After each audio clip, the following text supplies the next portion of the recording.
Robert Altman, Raymond Carver, Julianne Moore, Matthew Modine, Andy McDowell, Bruce Davison, Ann Archer, Fred Ward, Jennifer Jason Leigh, Chris Penn, Lily Taylor, Robert Downey Jr., Madeline Stowe, Tim Robbins, Lily Tomlin, Tom Waits, Frances McDormand, Peter Gallagher, Annie Ross, Laurie Singer, Jack Lemmon, Lyle Lovett, Buck Henry, and Huey Lewis, without the news. All those names plus one more. I am Daniel Kremer, and this is Trailers from Hell. Today I'm going to present you with stories of morally lapsed fishermen, a repressed swimming pool cleaner, his phone sex operator wife, an almost psychotically disgruntled baker, a washed-up limo driver, his looking-to-get-out waitress wife, a kids party clown, a randy, fed-up motorcycle cop, a been-around-the-block cabaret singer and her tail-spinning cellist daughter, a helicopter pilot with a cockeyed smile and a grievance, and a painter and her doctor husband living both literally and figuratively in a glass house. And of course many characters beyond, including the incomparable Jack Lemmon as long-absent father to Bruce Davison's news anchorman's son.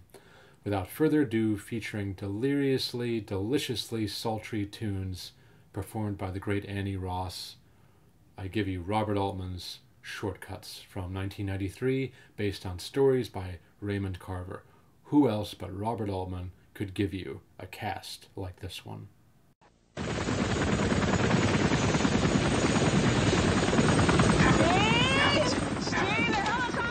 Robert Altman was cut loose at the end of a really incredible run of films in the 70s and did some time in the wilderness during the 80s, directing a series of small, often live theater-originated pictures like Come Back from the Five and Dime, Jimmy Dean, Secret Honor, and Fool for Love.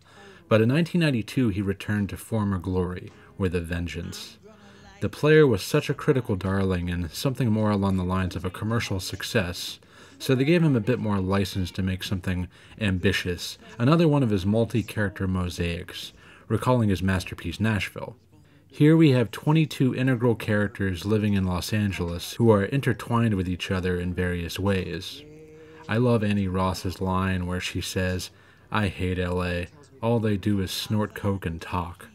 Altman is also co-operating the typewriter here, so you can just imagine this is something he felt acutely for many years and longed to put in a movie somewhere. And of course there's Tim Robbins' coup de grace, "How many clowns can you fit in this car, ma'am?" which comes towards the end of this trailer. This was actually probably the first Robert Altman film I ever saw when it premiered on VHS in the 90s. I might have seen MASH before, but you know what, I saw both Shortcuts and MASH concurrently. That's how it worked out. And I became obsessed with the multi-character mosaic form, so much so that I began trying to conceive my own multi-character intimate epics. Amazingly, this is the only trailer I could find for Shortcuts, despite the fact that the film did very well critically and pretty well commercially. But it does a fairly successful job of showing off its impressive cast, and Annie Ross's song To Hell with Love, which, can I just mention, I love this movie's soundtrack, which I own and I play when I'm in a particular mood. One of the stories in the film, about the fishermen, was later made into its own movie, Jindabyne, starring Laura Linney and Gabriel Byrne. But the results don't measure up to Shortcuts, which is, to my mind, certainly one of Robert Altman's finest pictures, and it's always a pleasure to check back in with it. It's 3+ hours, very well spent. If you haven't seen it, don't let the runtime intimidate you. It flies right by.